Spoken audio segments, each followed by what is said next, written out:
Buenas tardes, ¿cómo están? Bueno, hoy es jueves y en el día de hoy viajaré a la provincia de Santa Fe. Estaré ahí en la llanura pampeana de la provincia de Santa Fe. Entrevistaré a Gustavo Fritegoto.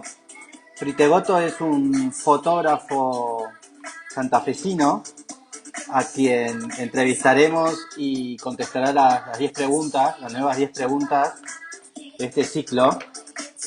Así que le voy a mandar el recordatorio y el aviso.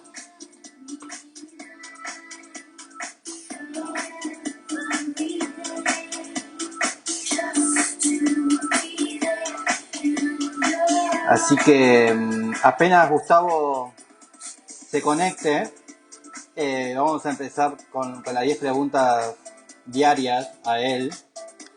Así que ahí se nos unió Gustavo.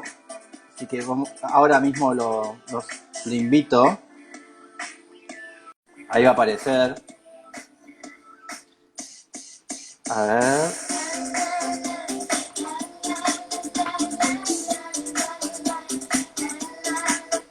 Estamos esperando. Ya tiene que aparecer.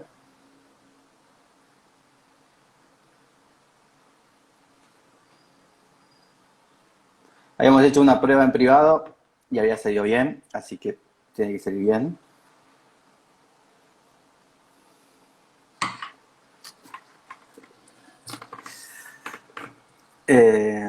Bueno, mientras tanto, les explico que Buenos Aires hace mucho calor, está caluroso. A ver, lo voy a llamar de vuelta.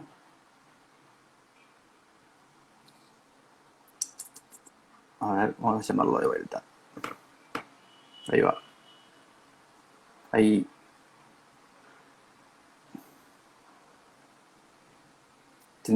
Hay que aceptar conectando. ¡Ya está! Hola, Hola, ¿cómo estás?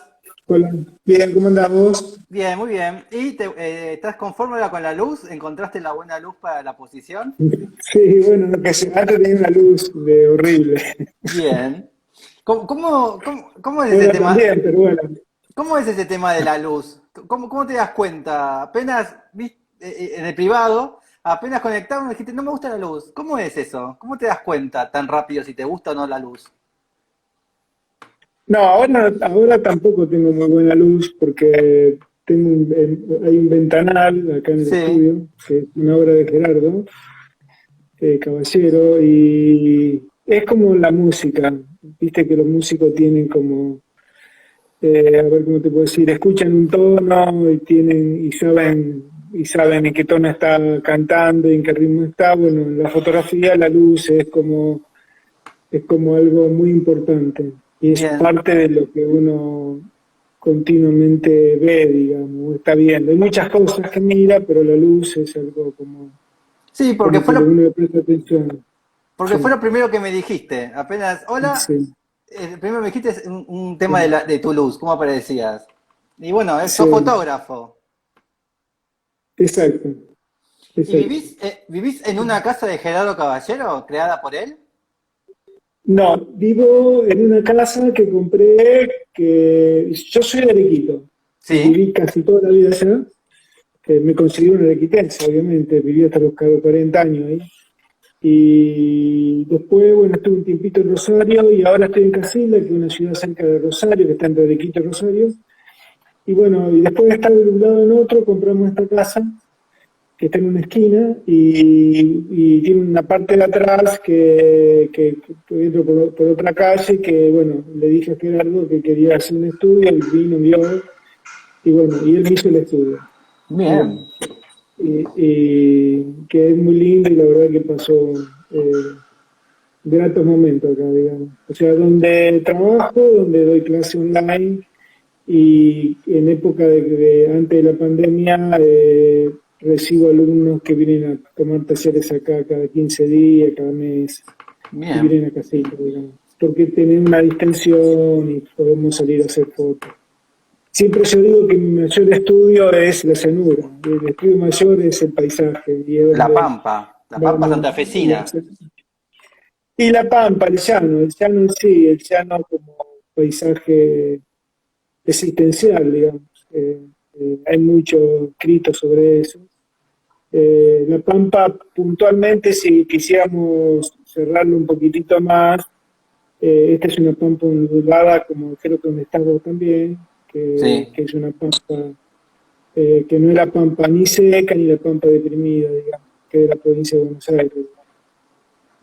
Acá estamos muy cerca del río Calcarañá, que es un río que a diferencia del Salado es un río que baja muy rápidamente, es un río que tiene un declive de 1,20 m por kilómetro, entonces es un río que tiene barrancas, es un río muy traicionero y muy torrentoso, es un río que va como hundido dentro de la llanura. Es muy lindo navegarlo porque es como que no ves nada arriba, estás como Mm. navegando miles de años sobre el perfil del suelo, digamos. Y Es justo absolutamente diferente en Paraná, que es muy extenso, muy enorme, este es un río pequeño, pero va hundido en esa llanura.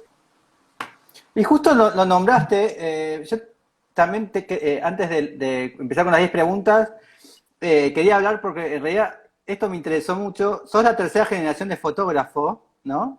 Tu bisabuelo, no, tu Sí, abuelo, tu padre y vos son fotógrafos y los tres fueron de Arequito, de Santa Fe. Y vi unas fotos del río, justamente, en tu página, sobre el río que hablaste recién, y Calcaranía. y me pareció muy linda foto y muy buen retrato. Y pensé como en todas las fotos, esas antiguas, todos los hombres, que hay una foto de que están todos los hombres a orillas de un río riéndose y posando para la foto. Y después hay otras fotos, también están todos felices y riéndose. Qué importante que era la fotografía en el pasado y hoy como con esta cuestión de la selfie y del celular se perdió ese acontecimiento, bueno, la foto, ¿no? Un Sí, acontecimiento social, ¿no? Era el momento de la foto.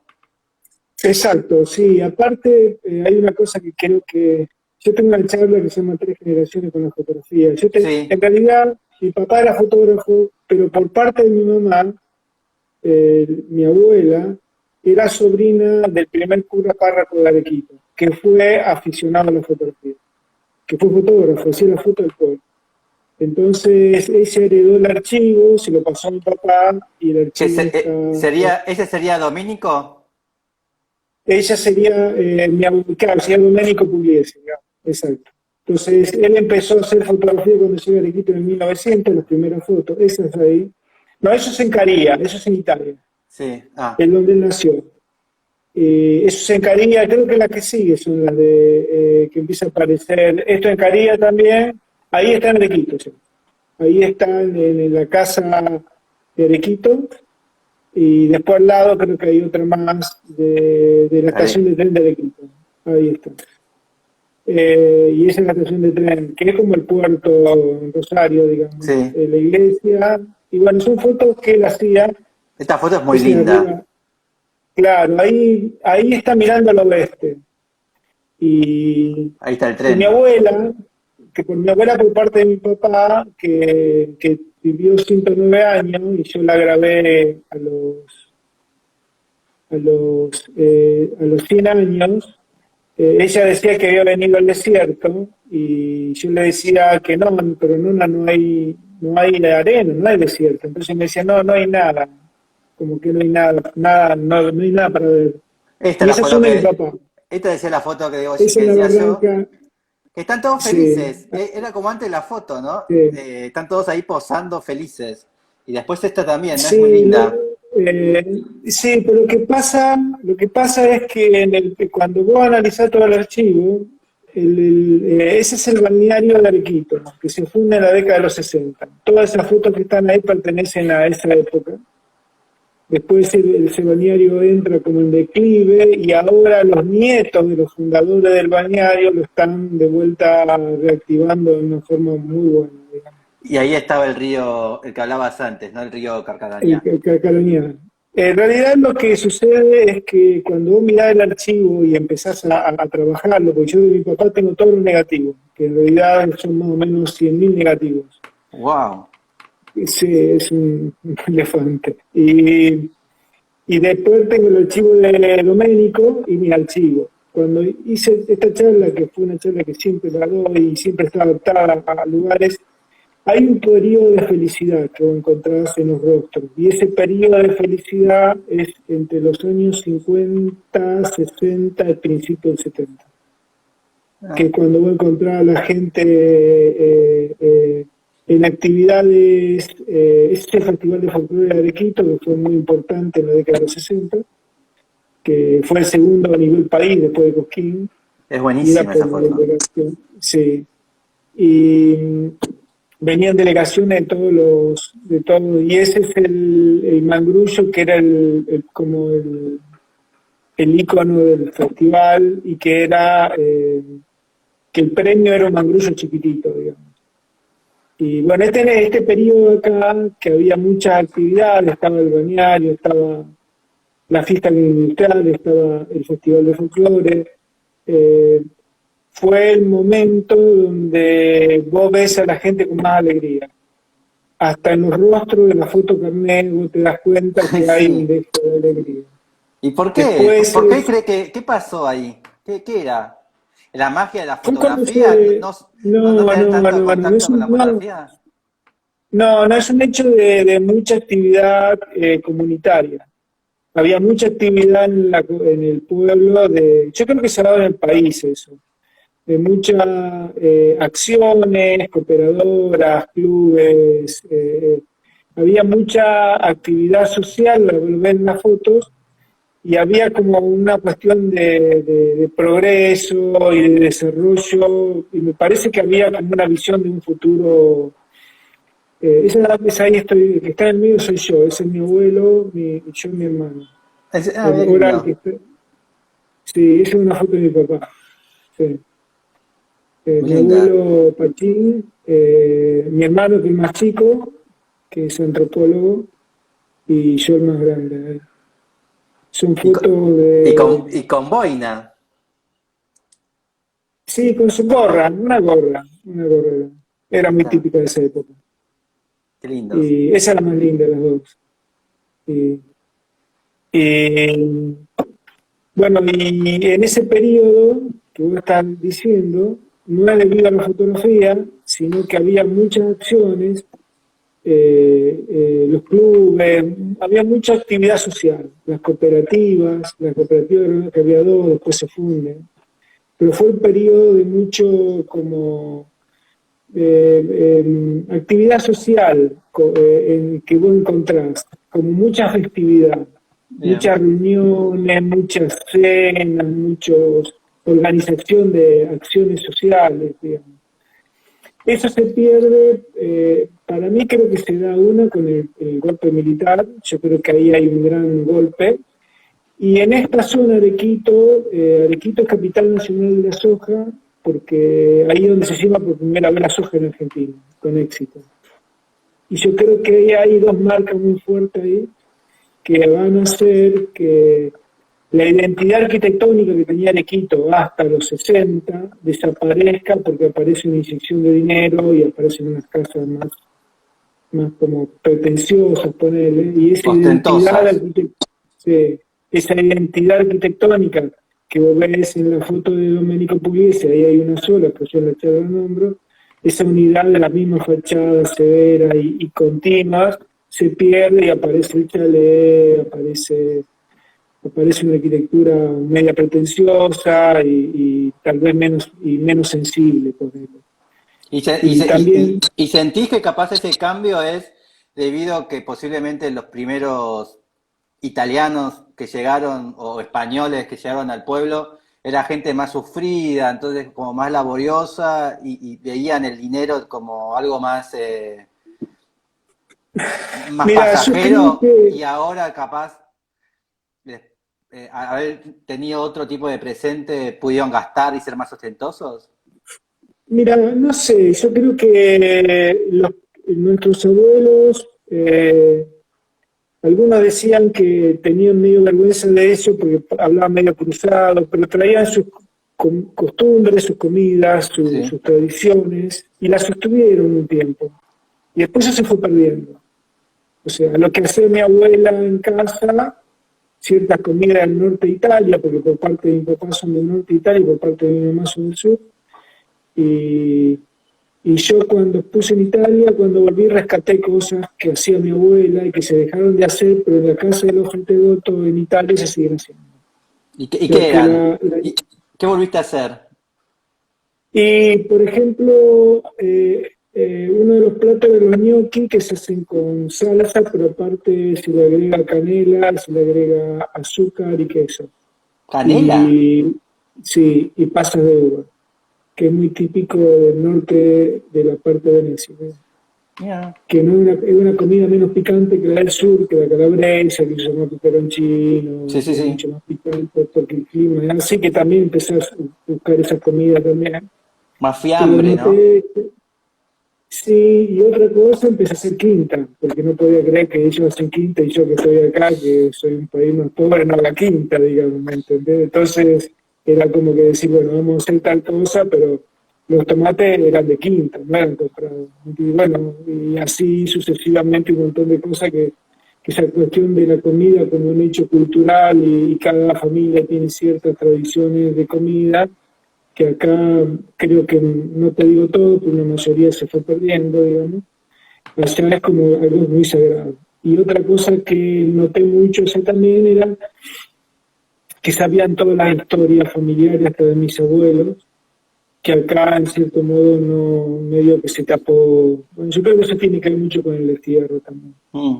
Yo creo que hay mucho, más cuando fueron, la huida fueron por problemas políticos, y yo creo que ese destierro todavía nos está marcando a nosotros y vamos a saber cuántas generaciones más, digamos. Mm.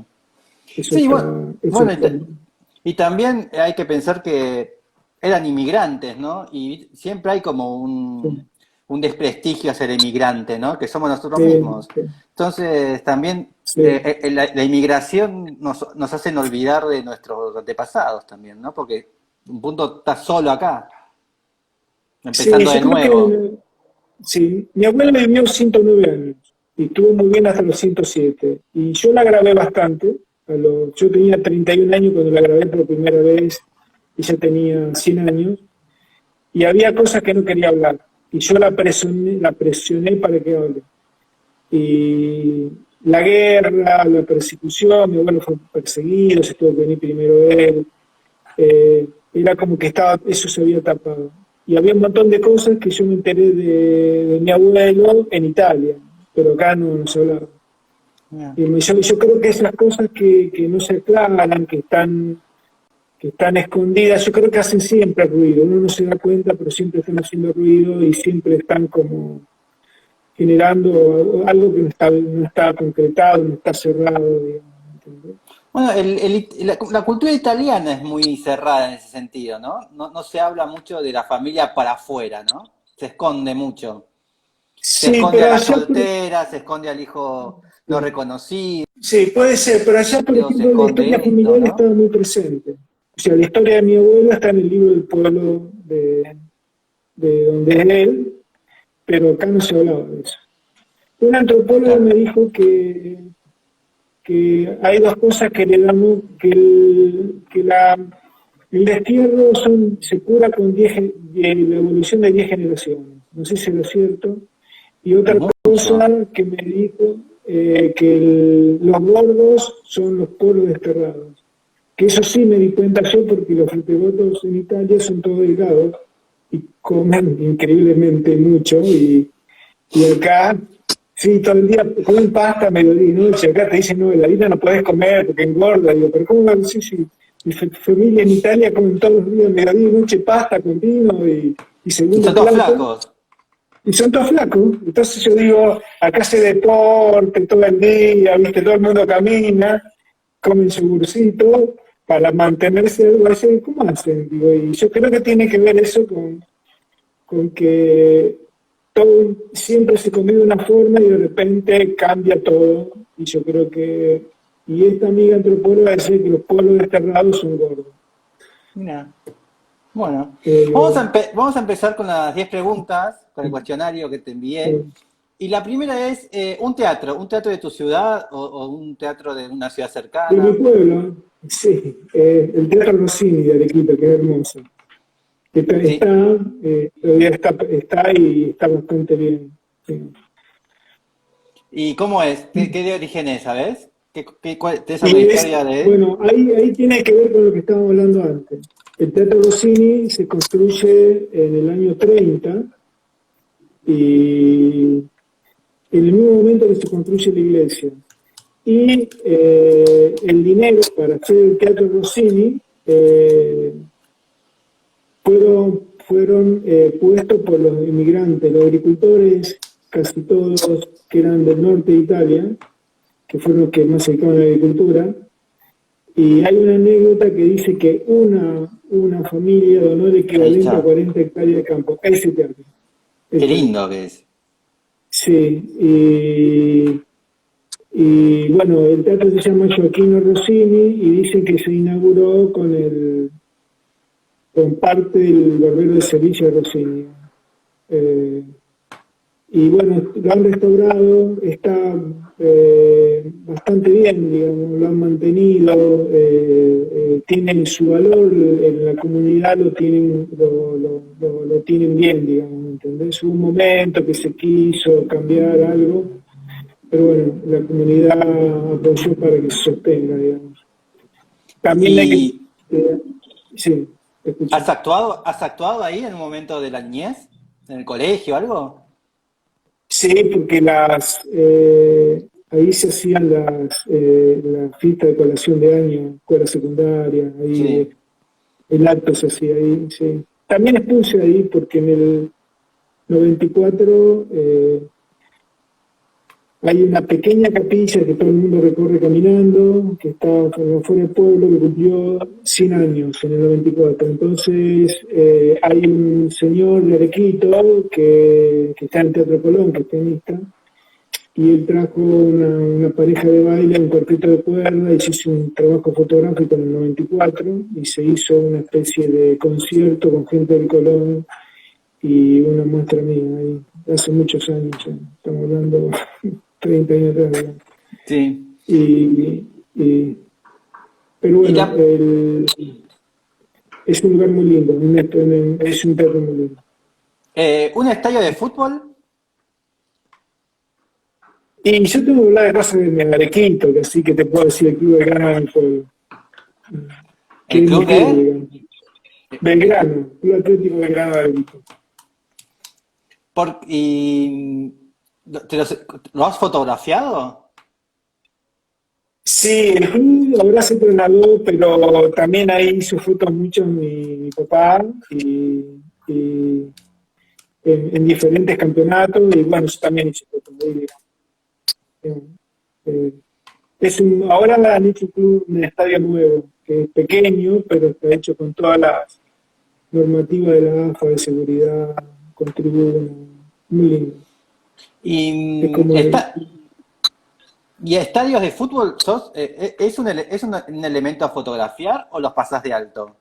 ¿O vas simplemente al no, paisaje, la llanura? la verdad que te dije de Arequito, el club de Arequito, porque cuando era chico iba a la cancha ahí del club, pero nunca fui a ver un partido de fútbol, nunca, no soy de ir a la cancha, el fútbol pero cuando era chico sí, por eso te estoy hablando de ese, Mira, ahí hay una de ese foto. lugar. Claro, no sé si es el estadio nuevo, pero Sí, no. se inauguró no hace mucho tiempo. Bien. ¿El aeropuerto que más recordás? Mira, ahí pasa algo interesante, fue piloto cuando era chico, piloto privado. ¿Vos Entonces fuiste volaba piloto? mucho, sí, Mira volaba que- avionetas pequeñas, hasta los 25 años. Entonces puedo decirte que el aeroclub donde volaba puede ser también como, que era el último fue el aeroclub de Cruz Alta, digamos, que es una localidad cercana, la primera localidad que está en la provincia de Córdoba, de la provincia de Santa Fe, digamos. Y Mira, ahí volé en los últimos tiempos, te hablo de esto muchísimo años atrás, obviamente, ¿no? bien. Pero después sí, qué sé yo, no sé, puede hablar de, Y cuando, ya y que cuando, estamos, y cuando ya que estamos, volabas, sí, bueno, eso es porque si uno también ve tus fotos de llanuras, son como paisajes muy sí, abiertos, muy amplios, ¿no? Con un horizonte mm. muy al fondo. Eh, vos cuando trabajabas de piloto, ¿tenías esas imágenes te venían? ¿Te sirvieron de algo? ¿Qué veías cuando eras Bueno, yo piloto? no trabajaba de piloto, era piloto privado, era Bueno, piloto oficial. Sí. pero cuando volabas, Sí, digo. primera vez que yo hago la primer clase de piloto, de que empecé a volar como que me subo para tomar el curso, ahí me di cuenta que al despegar desde Casillas se veía Rosario, de Quito se veía todo. Y había una concepción que después me di cuenta de grande, obviamente, cuando fueron pasando los años y aparece la célula como algo muy fuerte a la obra. Aparece ese contexto de esa visión, de ese horizonte que es mucho más amplio, digamos. Ese es todo un trabajo sobre relacionando los montes de las chacras con la arquitectura. Sí, Ahí me he sí. inspirado algunas cosas de Gerardo. Y esa visión que aparece a través de esa época que volaba todos los fines de semana y que fotografiaba también, tengo los negativos dando vuelta por ahí. Eh, y era muy pibe, tenía 18 años, hasta los 25. Eh, Y Creo que marcó una visión que desde el suelo no la ves, digamos. ahí tenemos, ¿no? Otras. Además Sí, son fotografías grandes, ¿no? sí, esa que están mirando ahí son fotografías que tienen 1 metro de alto por lo ancho. Esa ahí puntualmente, esa es muy grande. Está muy bueno. Cada ¿Por qué a vez está veces? sacada, Sí. esa está hecha todo analógico, todo lo que está mostrando es analógico. ¿Por qué haces estas intervenciones? ¿Por qué que hay mucho de esos de cambio de color? ¿Por qué jugás con eso? Porque ese es un escaneo, esa es una cámara que es una cámara de esas típicas de fuelles, que son de muy alta calidad. Entonces, yo trabajé mucho en una época con el tema del fracaso, con lo que, eso es digital, ¿sí? Con el tema del error en la fotografía, que era un Sí. tema que tenía que ver con que una cosa que mi papá hacía medio así, como fotógrafo de pueblo, y yo medio que no me gustaba y quería mejorar, después en un momento vuelvo para atrás y veo en el error como una virtud, digamos. Entonces aparece la idea de mirar el negativo, la tira negativo, y como yo trabajaba muy ordenado, el horizonte quedaba en todos los fotogramas igual, decidí como superponer como que una continuidad. Entonces aparecen como un fotograma arriba del otro y yo hacía una maniobra cuando corría la película, que es una película muy grande, que te permitía cuando corría que los horizontes se pegaban, entonces aparecen como una gran cantidad de extensión. Esa es otra cosa, ese es un trabajo que Por eso tiene que también ver con, es muy tuyo este.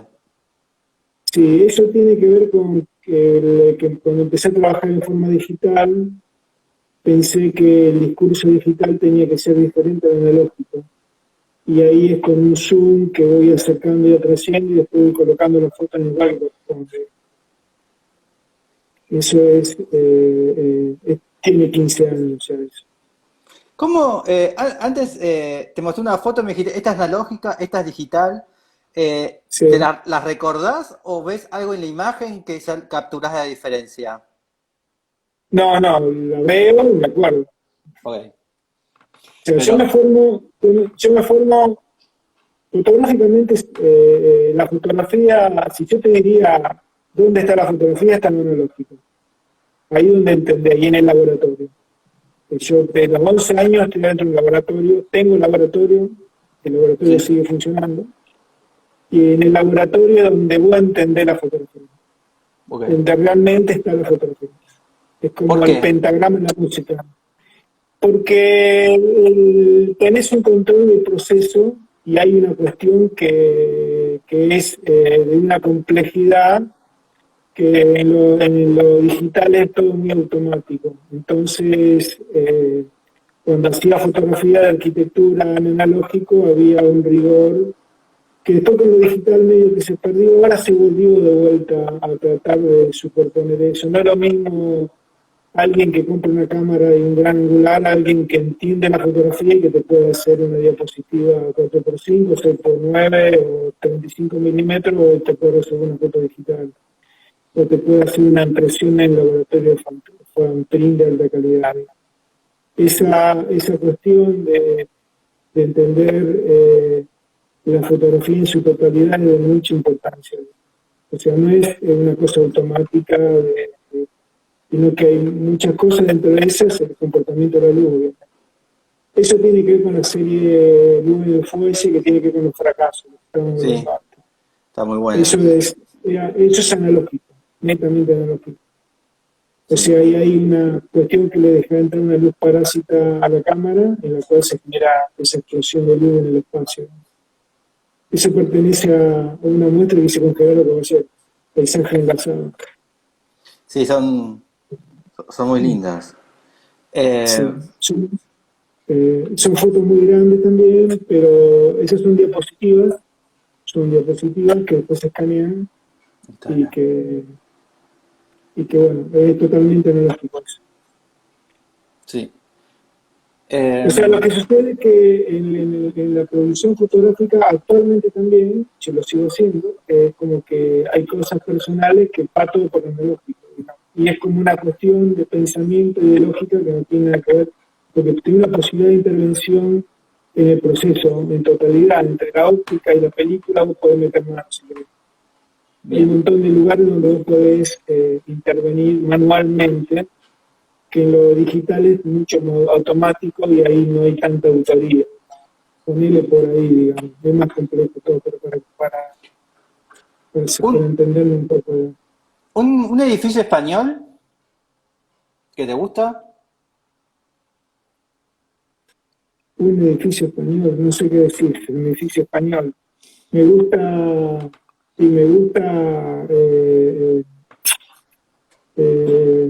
¿cómo se llama este arquitecto de Barcelona? ¿Gaudí?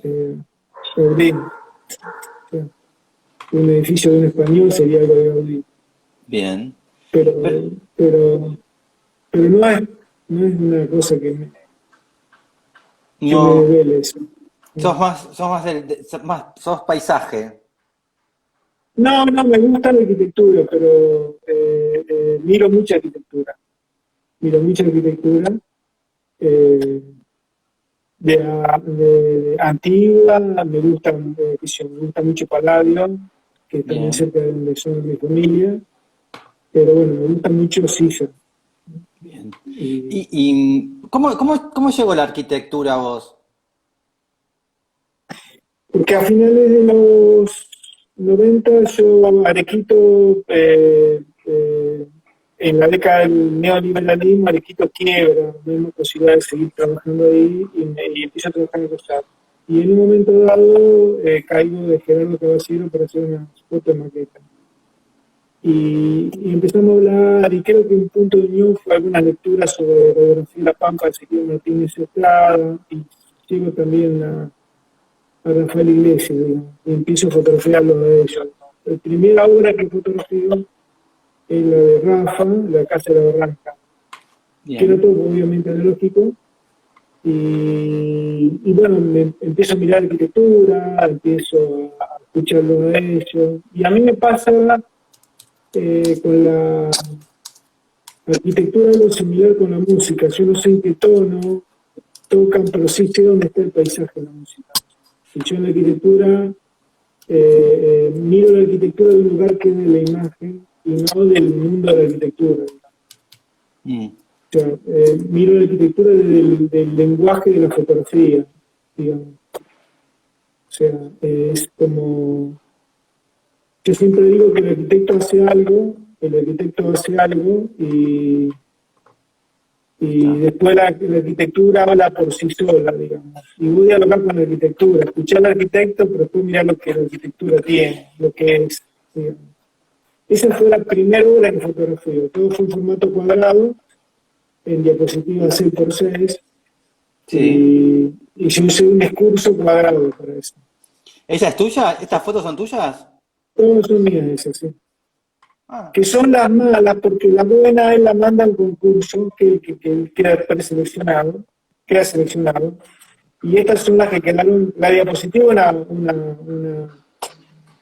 obra, es una imagen sola, ¿viste? sí. Entonces uno saca varias, se mandaron las mejores, y esas nunca más lo vimos. Entonces lo que quedó dando vuelta fueron las imágenes que habían quedado de menor calidad, digamos. Está. Y esa parte también, como yo manejaba muy bien el blanco y negro, también hice bastante fotografía en blanco y negro de la casa de la barranca. Sí. ¿Hay, notas algún tipo, notas alguna diferencia entre el color y el blanco y negro al momento de fotografiar? Son Cuando, cosas, cuando buscas la luz, la imagen y la luz la tenés que pensar de otro modo, ¿no? En color que blanco y negro. sí, es otra cosa diferente. Es Pero otro lenguaje diferente. ya cuando tenés el rollo en la máquina blanco y negro, ya tenés que pensar en blanco y negro. Claro, sí, sí. Sí. Porque el proceso, aparte de lo estético, en blanco y negro hay un control de precisión muy, muy importante que Y ni de lo tenés luz, de digital. sombra. Eh, Vamos a suponer, yo estoy mirando a vos y veo que parte de tu mentón de tu cara está quemada. ¿Verdad? Digamos, yo tengo una luz más envolvente porque la luz que está entrando es más suave y el sensor de la cámara del teléfono permite modular mejor. Faltaría un poquito más de luz de este lado para que todo quede más suavecito. Claro. ¿Por qué? Porque es una luz que acá funciona bien. Esta es la famosa luz de ventana que usaban los antiguos fotógrafos, y que la lógica de este estudio está basada sobre eso, porque no necesita usar luz, digamos. Eh, entonces lo que sucede es que en blanco y negro tenés una posibilidad en la toma y en el revelador negativo que te permiten tener un control muy fino y poner cosas que están afuera y adentro con detalle que con lo digital tenés que hacer otro artilugio para ponerlo, digamos. Mm. Se usa un fotómetro de mano y hay unos cálculos que se hacen para hacer un ajuste en el revelado y tener un negativo con toda la gama de tonos.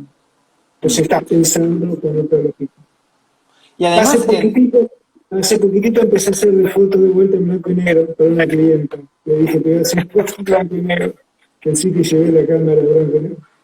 porque además en blanco y negro la profundidad la tenés que manejar de otro modo, ¿no? Porque tenés más como más grados de grises para jugar con la profundidad que con el color. Sí, el blanco y negro es la estructura de la imagen es más limpia porque no tenés color, digamos. Entonces, Claro, pues es por gradiente de luz. claro, claro, entonces la estructura, las texturas, todos, es como que es más importante, digamos. Lo que Y pasa es además, que y además el blanco y negro te corrige errores, ¿no? Te dedica, porque es solamente luz. Pozos, problemas, el blanco y negro te reduce todas esas fallas. sí, sí, es un tema. En blanco y negro podés editar todo lo que quieras en el laboratorio. En mi papá, por ejemplo, las fotos carnet se retocaban y se sacaban las arrugas. Las fotos carnet. O sea, una foto carnet retocada era el que iba a la señora y después el negativo, que era un negativo grande. Yo tengo un trabajo que se llama foto carnet retocada. Se le iban tapando las arrugas, que sería lo que después fue el Photoshop, porque el Photoshop Claro. eso habla Así del que, así profesionalismo. que la gente siempre fue estética desde el primer día. Si no ves los grandes, de los fotógrafos de tu ciudad del principio del siglo XX, fue el mejor momento de la fotografía y Ya, donde era muy difícil hacer buena fotografía, vos mirás la escala de los personajes, están todos porcelana, digamos. perfectos. Perfecto. Ese perfecto era porque el fotógrafo editaba el negativo. O Claro. sea, tenía muy buen manejo de lápiz y mano.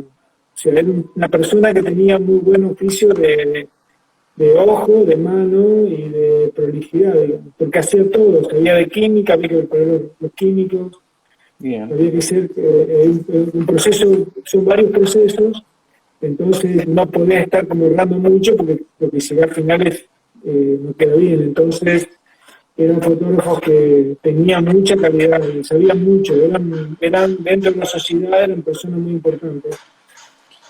¿Un director de cine?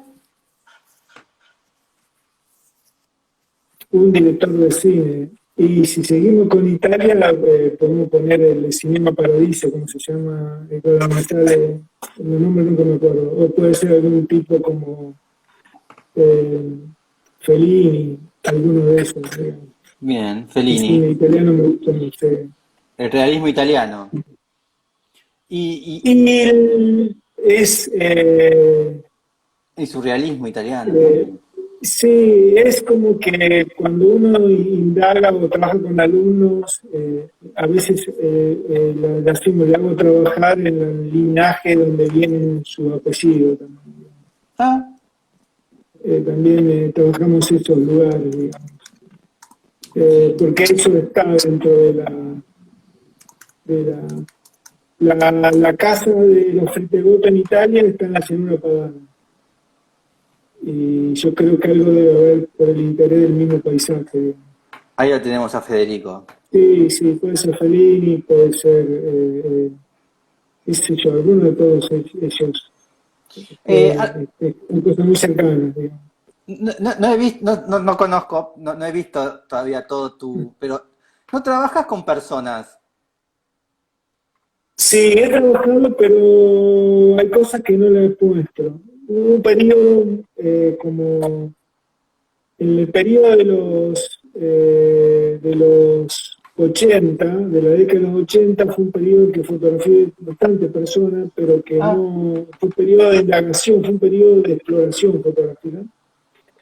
Fue un periodo de estar en el paisaje, pero también trabajé con actividades que iban como desapareciendo, familia de gringos de origen italiano, tema de la cañada, las cosechas, muchas actividades que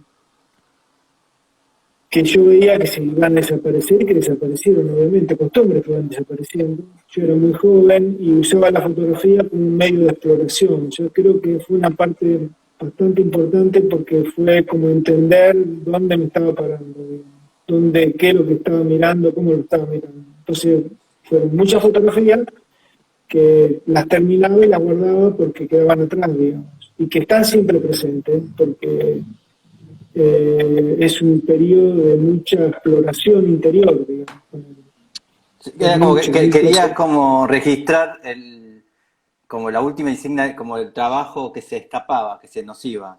Sí, algo de eso es. Pero aparte fue como una especie de base donde cómo voy a parar yo con mi foto, digamos. O sea, Porque tampoco hay es animales, en el campo tuyo tampoco hay animales. no, porque mi zona es agrícola, entonces no hay, no, en una zona ganadera, no es una zona que, como te puedo decir, la provincia de Buenos Aires. Esta Sí. es una pampa gringa de inmigrantes, de pequeñas chacras que con una gran cantidad, en su momento, una gran densidad de escuelas rurales. Escuela, clubes, pistas de bailes, rurales. En esta zona creo que fue la de mayor densidad en el mundo de escuelas rurales, porque son Ah. pequeños productores y los pequeños productores se empezaron a reunir y hicieron las Las escuelas que escuelas, el después, club. claro, claro, Bueno, y que tuvieron mucho auge hasta los 70. Y ahí mi primer trabajo se llamó Exodo Rural, y ahí con la llegada de la soja ya se pasa a ser como un monocultivo y la gente se va a ir a vivir a los pueblos. Después se va a claro. la ciudad y los campos quedan como desiertos, digamos, quedan chacras abandonadas y hoy es eso. La mayoría de estas zonas queda muy poca gente viviendo en el campo, digamos. Entonces, si había ganadería, era cuando yo era muy chiquito. digamos que todavía había una producción gallos. mixta. Sí, había trigo, había maíz, lino, algo de forraje, esa cosa, y algunos tenían criadero de cerdos, Mm, y algunos tenían animales. Tambo en mi zona no había mucho. Ya cerca de Rosario sí. Cuando viene la soja, se hace lo que es soja, o se hace trigo y soja de segunda, o soja y maíz un poco, pero es bien casi todo es soja, digamos. La gente bien. se va al pueblo, las escuelas quedan abandonadas y las chacras quedan abandonadas. Muchas se destruyeron, a veces quedan los montes, esos montes que estás viendo ahí, que mostraste, no hay adentro chacra, quedan los montes No. solos, digamos. Ese es la realidad de acá. Y todo lo que construía, ¿no? Era todo con esta imagen italianizante, ¿no? Tipo el teatro, la escuela, el club, siempre venía con una arquitectura Sí, italiana. hay cosas que eran. Gerardo dice que las chacras se hicieron sosteniendo el urbanismo, la casa con una especie de medianeras en el medio del campo, en la cual de frente son los cuatro lugares. Es como que parece ser como que nunca vimos la llanura como paisaje, Ah, que nunca se vio. Yo creo que algo de eso sucede porque cuando vos te apropias de ese entorno, es muy raro que lo dejes, digamos, ¿me entendés? Y ese tipo de casas son casas urbanas, construidas en el medio del campo. Ese es mi primer trabajo, Alexio Rural. Entonces, esa es otra cosa, pero ahí estoy reflexionando sobre lo que queda. Pero en realidad, las casas eran como urbanas puestas en el medio de la llanura, ¿no? sí, son muy buenas. Eh, Ahí lo que yo trabajo, ahí tenés la medianera. Medianera, una pared ciega en el medio de la pampa, digamos. Es una cosa Sí, que no se puede creer.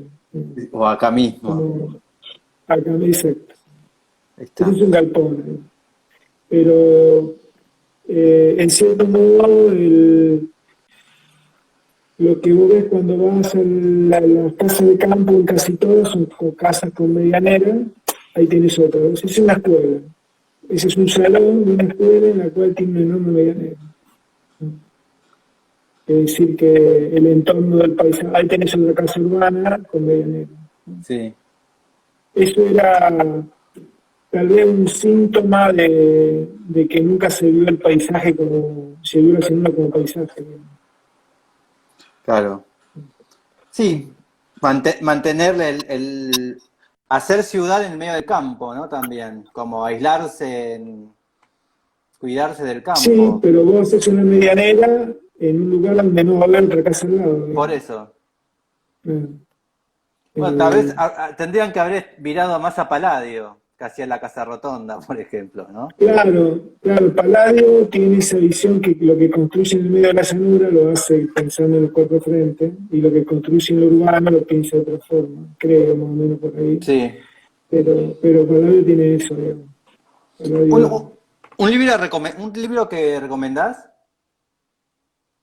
Mira, lo que estoy leyendo mucho ahora es un poeta entrerriano que vivió en París, que leo mucho, lo estoy leyendo mucho, se llama Arnaldo Calveira, y que Ok. para mí es extraordinario. Y lo estoy leyendo y releyendo, digamos. Es como, me encanta su obra, es una persona que se fue en los 80 y que escribe en una clave que casi parece que no es español, digamos, es como que inventa un lenguaje Mm, y usa palabras que tienen que ver de los pueblos y ahí me siento muy conectado con la obra de él, digamos. bien. Eh, y lo recomiendo mucho. Ok. Y hay un fotógrafo, un escritor santafesino que es Saer. Sí, sí, ¿Lo conoces? Sí. sí, no lo conozco, no lo conocía a él, pero lo leí, obviamente, claro. Pero, Y bueno, porque acabas de hablar de, ¿no? del enterreno que genera un nuevo lenguaje. Y Saer genera como una imagen santafesina, bueno, un lenguaje Saer era amigo de santafesino. Calveira, claro, Ah, Saer era amigo de Calveira. no sabía eso. Saer claro, eran amigos en París, los dos vivían en París. Sí. Y Lo que pasa que Stael escribe, es una. Ficción. No, no es cierto, es poesía, es poesía, es un poeta, es otra clave que lo Sí, desea, sí. digamos. Es otra clave. Y aparte fue una especie de monje que vivió toda la vida en silencio, escribió muchísimo, no publicó nada, Ah, y no después ya sabía. de anciano empieza a aparecer su obra, digamos. Es una persona muy especial, digamos. Sí, ¿sabes? Leí mucho y me gusta mucho, obviamente. Sí. Es de un pueblo serodino, digamos. Es cerca de Rosario, cerca de acá también. Ok. Y por último, un artista que admirás. ¿Artista en qué sentido? ¿Pintor, fotógrafo? Sí, lo que se te ocurra. Un artista en general. Mira, una persona que a través de un proyecto que hace Gerardo, lo empezamos a mirar de otro lugar, fue Molinas Campo, que lo vimos El como una cosa pintor. pictórica y tradicional, y de repente encontramos otras cosas maravillosas en la obra de él. Eh, Eh, los cuadros de las batallas.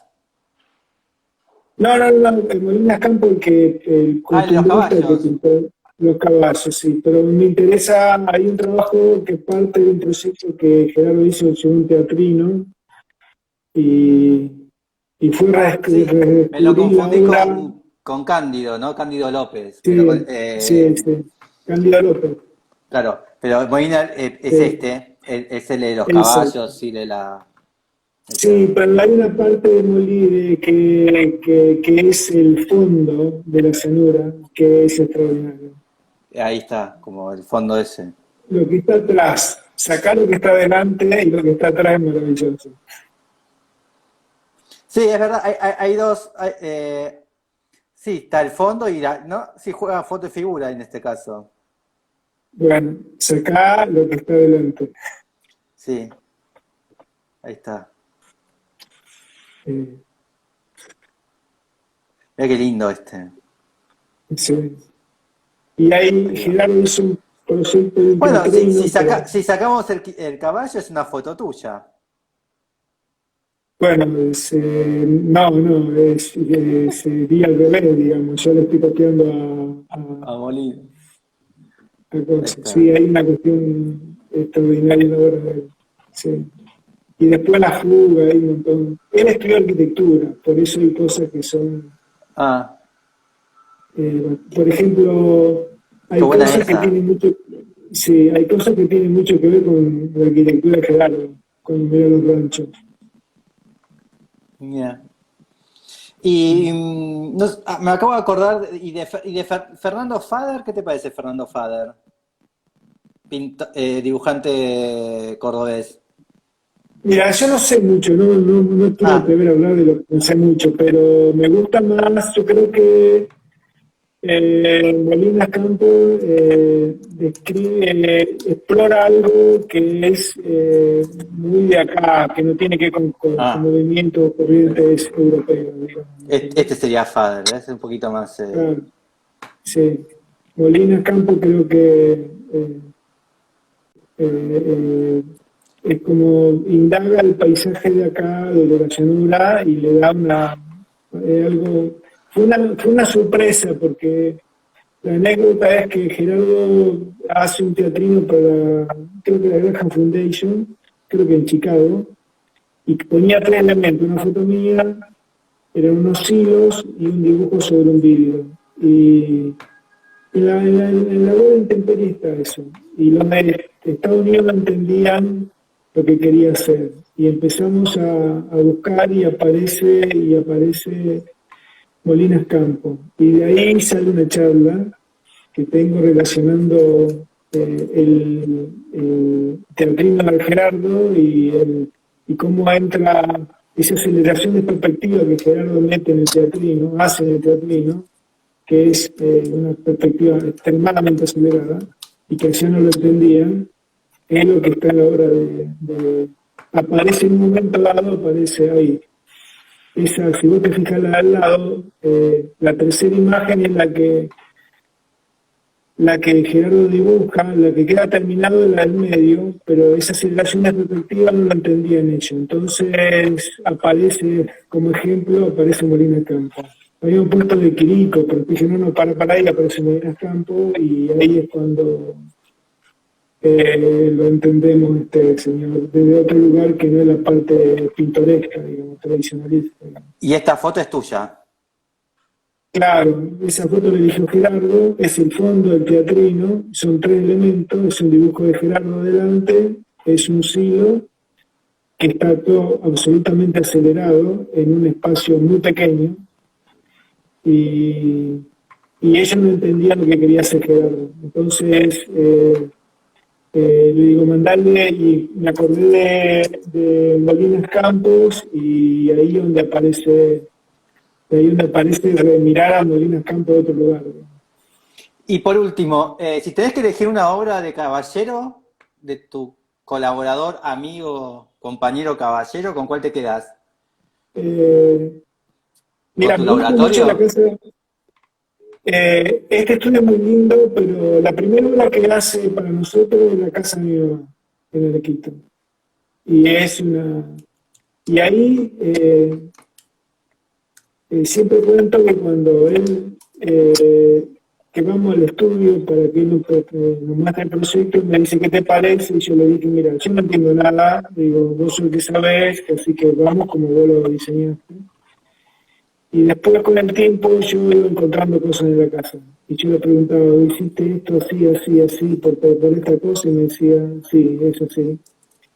Y, y la casa que era de mi hermana falleció, y que mi hermana es una casa, es un pañuelito, muy chiquita, pero también te das cuenta de que el que tiene tanto talento no necesita poner cosas caras y pretenciosas para hacer buena arquitectura, digamos. Sí. Y Y lo Gerardo mismo, tiene y lo, lo- esa cuestión.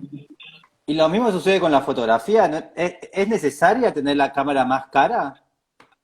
No, no, no. ¿No? ¿Qué, Con qué, cualquier cámara. y qué, y qué para mí, yo siempre digo que el encuadre es lo principal, ¿no? Pero para vos, ¿qué es el fotógrafo qué tiene que hacer? ¿Qué tiene que hacer? ¿Buscar el encuadre, buscar la luz, buscar el revelado? ¿Dónde está el fotógrafo? El alma del En el fotógrafo. ojo, en el ojo y la accesibilidad. Así que si tenés que tener el ojo fotógrafo. Tenés que formar el ojo como el oído en el músico. Hay veces que hay cosas que son intuitivas, hay alumnos que tienen un ojo intuitivo, un ojo ordenado, hay alumnos que tienen como una especie como el oído en el músico que viene con un oído ya del Sí. mano, y El hay oído de otros que Charlie, el oído perfecto de Charlie, por ejemplo.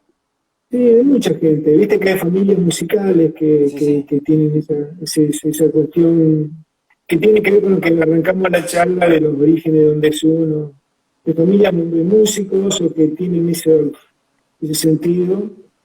Y hay gente que pasa lo mismo con el ojo de la fotografía, digamos. El ojo bueno, que hay que formarlo, digamos. Hay que Y, formarlo y hay que entender los procesos fotográficos, digamos. y decime un tip, ¿cómo se educa un ojo? ¿Qué es lo primero que hay que ver? Lo que pasa es que el ojo ve de una forma diferente de lo que ve los procesos fotográficos. El ojo tiene un rango de tono que no Ve al distingue la revés, fotografía. aparte, ¿no? El ojo tiene una gama de tonos que la fotografía no ve, según qué proceso. Entonces vos tenés que pensar como ve la cámara fotográfica. Y tenés que, primero ves a ojo puro, vos ves directo y mirás si en fotografía de arquitectura el arquitecto te habla sobre la arquitectura, vos estás mirando la arquitectura con él. Si es un arquitecto que conocés y lo venís fotografiando es otra cosa, porque ya vas entendiendo su universo, pero aparte vos venís dialogando con él. Pero la arquitectura te habla a vos con la imagen. El arquitecto tiene un costado y va a Mm. entablar un diálogo visual con la arquitectura. Entonces, y vos potenciás eso. O sea, como yo no soy arquitecto, yo no estoy pegado a la arquitectura, entonces miro la imagen que la arquitectura te tira, que Ok. te da, que no es cómo está construido, sino La imagen. eh, la imagen que la arquitectura que te da, y dónde está la potenciación de la imagen. Sí, Entonces yo voy encontrando cosas. lo ves como un objeto, como una figura. Sí, no, lo veo como un carácter, como una Sí, persona, sí. como una, como un retrato, como un retrato. Bien, bien. Y, pero que es muy importante en ese sentido cuando vos venís fotografiándolo seguido, porque vos vas encontrando puntos de conexiones entre las obras que a veces ni él la ve. Porque son Mm, cosas que van por adentro, que no tienen que, como que decíamos antes del oído, que en la familia el oído queda como, se sostiene en las generaciones y encontrás músico en toda la familia. Y en la arquitectura también hay como generaciones de la arquitectura. El mismo arquitecto va como albergando sus hijitos y esos hijitos se van tomando de otros lugares y vos le vas sí. encontrando Y van esa creciendo y pasa de todo. exacto. Y crecen y se Entonces, enojan y te enojas con ellos y los enamorás y exacto. todo. Entonces el arquitecto te habla de lo que hizo y vos le decís a veces, pero esto mirá que tiene que ver con lo que hiciste hace 3 años atrás con la otra casa, porque es la misma persona, pero que está como en imagen, está como medio velado, y vos a veces vas encontrando, digamos. Bien. Bueno, Eh, ya estamos en el límite de horario, así que muchísimas bueno, gracias por aceptar. Fue un placer hablar con no, vos gracias a vos, y gracias por la invitación. voy a tener en cuenta el tema de la luz de costado la próxima. Eh, Así que muchísimas gracias y nos vemos pronto por Sí, ahí. no tenés que cambiar de ángulo porque tenés una parte de tu cara que se Sí, está quemando. ahí después me fijo. Chao, O muchísimas gracias. si no, tenés que correr de un costado y que aparezca mitad cara.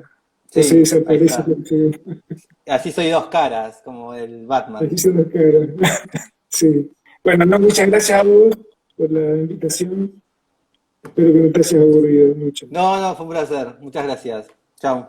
Chao, Nos chao, vemos pronto. Chao, chao a todos. chao, chao, chao, chao.